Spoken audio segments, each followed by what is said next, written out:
धरा पड़िले डकायत दिन द्विपर लक्ष्मीपुर होइतिबा डकायती मामलार पर्दाफाश करिछि लक्ष्मीपुर पुलिस। डकायती गैंगर 4 जन को गिरफ्त करने सेमानक ठारू 76,000 टंका, 2टी बाइक, 2टी मोबाइल फोन और गोटे इनोभा गाड़ी जबत करिछि। एथिरे संपृक्त थिबा अन्य 9 जन फेरार थिबा बेले सेमानकु तुरंत गिरफ्त कराजिबो बोली एसडीपीओ मनोज बेहरा प्रकाश करछंती।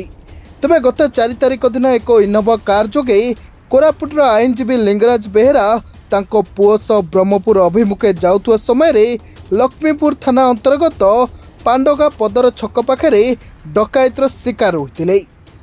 तांको पाखरु नगद 1 लाख टंका सह 60 ग्राम सुना चेन, गोटे मोबाइल को झांपी नैथिले दुर्बृत्त।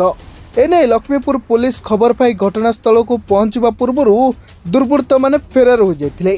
तबे गुरुवार सेमानकु धरिबारे सफल होइछि पुलिस। डकायती गैंगर 4 जन को गिरफ्त करिछि।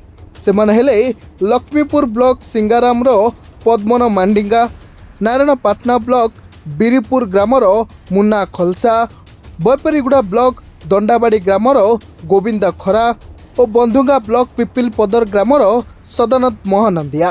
एमानकु गिरफ्त करी कोर्ट चालान करथिबा सांबादिक सम्मेलन करी लक्ष्मीपुर एसडीपीओ मनोज बेहरा सूचना दैछथि।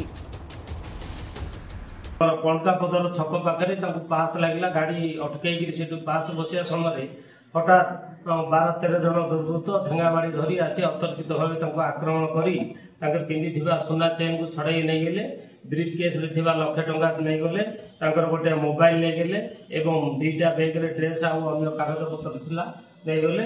ड्राइवर पाखु गोटे पर्स एवं तार ऑटो चाबी नहीं गले एवं पणका पदर पटे दौड़ी पलि गली। थाना आसिक रिपोर्ट कली, सांगे सांगे पुलिस टीम गले, मुझे गलु। आम ये बाबद 4 जन को आम धरिचु। धरला आम पाखु 76,000 टंका रिकवरी करूँ, 2टा मोटरसाइकेल, चोरी जाइथिबा गोटे मोबाइल ऑटो चाबी एवं 4टा सेमानकर मोबाइल फोन आम रिकवरी करूँ।